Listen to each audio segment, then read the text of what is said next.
Different narratives can produce different results, as Rich said.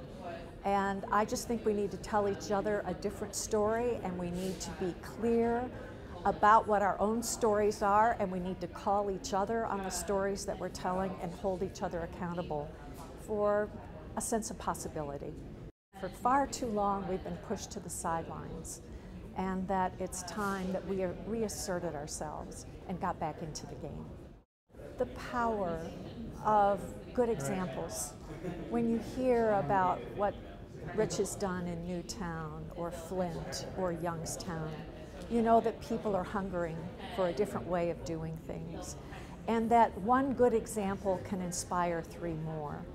And if we just spread the word, a lot of good things can happen.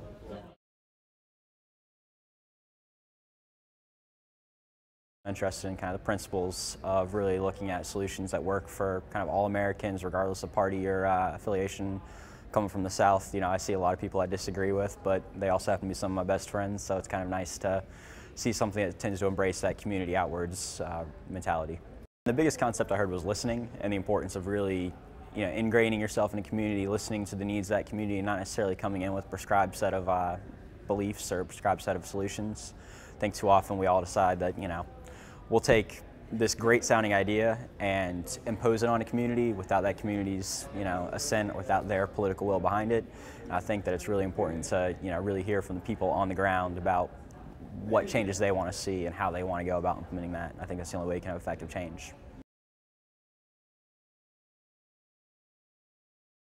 What resonated the most with me is that here we sit less than a mile from the U.S. Capitol, but we have common sense being delivered to us by Rich. I mean, this was a common sense conversation that we had tonight.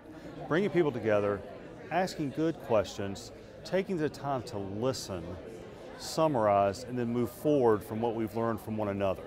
That we don't have to be up in some big government building pointing down on the people, but let's get down with the people, and let's work with them together to create change in our communities.